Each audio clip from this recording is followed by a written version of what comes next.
Hi, I'm back. Got my crown on again. I want to remind myself that we are co-heirs with Christ, the King of Kings.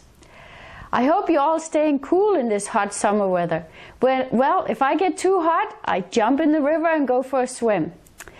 Well, today I want to talk about something very serious. I want to talk about public schools versus homeschooling. I like to go back to when I went to school. I didn't start school until I was 7 years old, and it was in Denmark. And the first 2 years we was like in a one-room schoolhouse. There was no government control there. The teacher was the one who decided what we were learning, and the parents. And this teacher was a very faithful Christian, so every morning we started with the Lord's Prayer, we read from the Bible, and we sang psalms. The teacher was free to teach. There was like no government control. We only went to school half a day. The young kids from 8 to 12 and the older ones from 12 to 4. We learned a lot in a short time.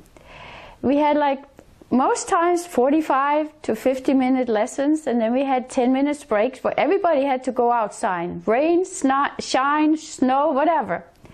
We went for hikes in nature to learn about biology and found wild plants and flowers. We climbed trees, we played games in the schoolyard, we had snowball fights in the winter and sledding. The boys were sometimes rough, and they got the choice of a little smack or a note home to their parents. Most chose the small smack. We learned housekeeping and sewing and knitting from a young age, and when we got a little older, simple carpentry. I wish I had done homeschooling for my boys. My pastor, King Sean Moon, spoke about this in the King's Report on July 8th and July 17th. At the Rod of Iron Kingdom, that's the channel on YouTube. I'll write about it below. About school shooting and many more reasons for doing homeschooling. Check it out. I'm glad that I at least took care of my boys till kindergarten. Plus my older went to a church school for a year, and then we went to Denmark, which at that time had a more relaxed school system for the first few years, but with low moral standard. My son literally had to climb a tree to get away from the first grade girls who wanted to kiss him. When we got back to America, they went to a small country school with a very patriotic principal whose husband was in the army.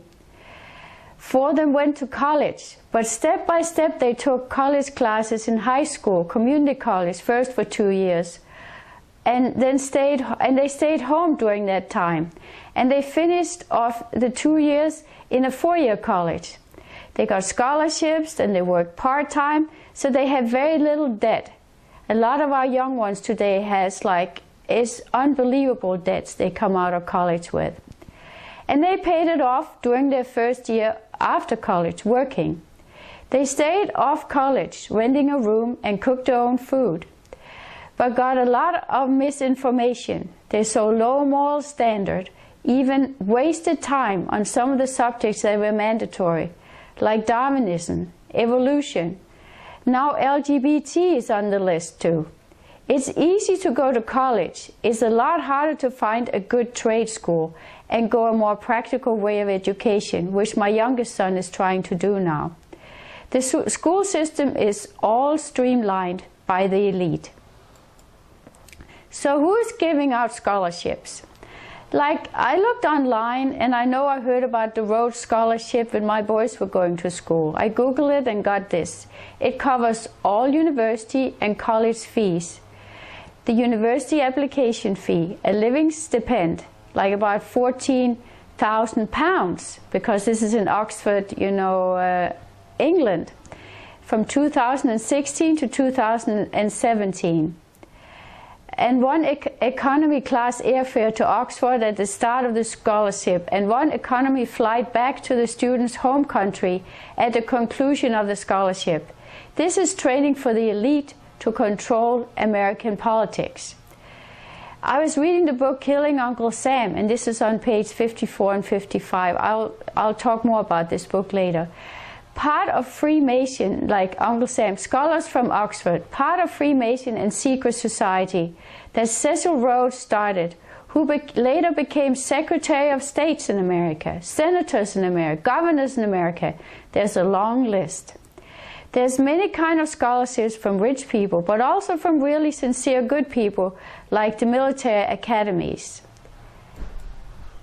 Cecil Rhodes went to school in Oxford, England, and started with members of the Freemason, a secret society in England.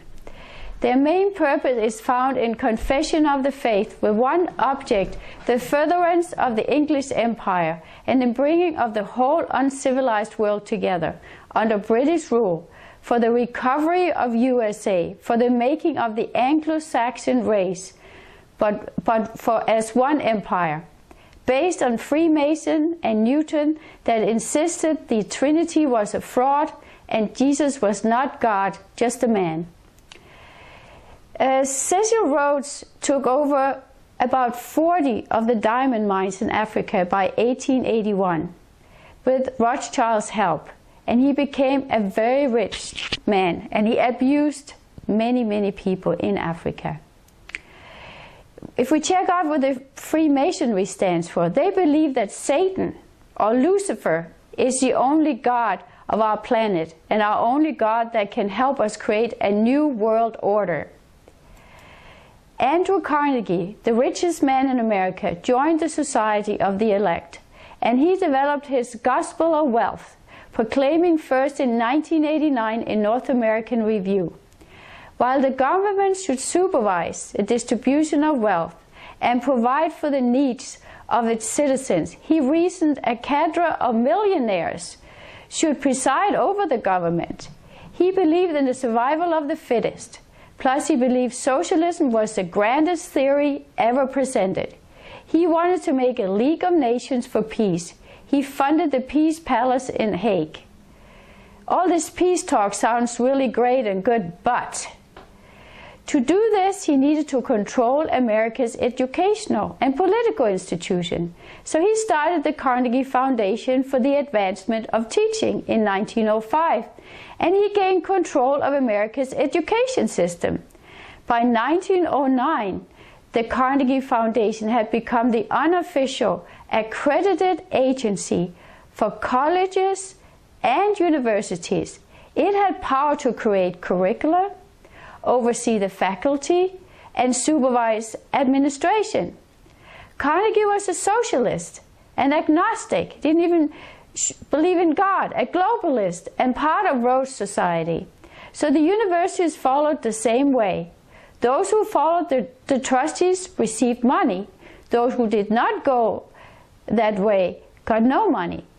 New mandatory courses was added, like anthropology, comparative religion, and social science, all to support relativism. Here's a speech by Thomas Churchill. He was the president of the New York Board of Directors. It's from June 14, 1914. He was a good man and a very clear-minded man. Mr. Carnegie's effort of crushing individuality out of American colleges, particularly out of the small institutions, which in their field carried a great Samaritan work with limited funds, limited equipment, but a splendid spirit, like God's Spirit. One after another, many religious colleges have been reduced by great wealth to give up the independence that should have been found in a college, if nowhere else, and to forsake the faith of their founders. It makes me boil with shame to think of this generation and this republic. Anybody of men would so blazingly employ the tremendous power of great wealth as to permit it to buy the abandonment of religion. This is also from The Killing of Uncle Sam, page 70. Carnegie opened up the first library in Pittsburgh, which looks great in the public eye, and it is good for the library. John D. Rockefeller followed Carnegie and starts in 1905 with $129 million General Education Board Foundation to control political and educational system to further the New World Order.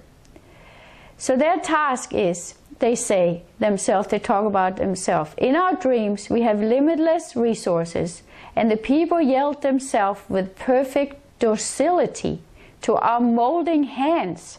The present education conventions fade from their minds, like they forget about what they really stand for, and unhampered by tradition we work our own goodwill upon a grateful and responsive world folk.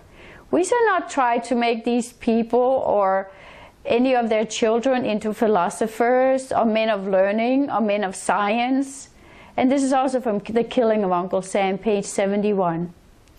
And another thing that they say, in compliance with the GEB, General Education Board guidelines, black would receive vocational training since they were intellectually inferior to whites and therefore ill-equipped to meet academic challenges. This is true racism. They talk a lot about racism these days, but this is true racism. In no time, the General Education Board was working with the Carnegie Foundation for Advancing of Teaching to make standardized textbooks and curricula for all American children. They rewrote the American history in order to condition America for war. England became the mother country. No longer was England portrayed as the oppressor of the American colonists, nor were they presented as tyrants who engaged in brutal practice of impressment that started the War of 1812.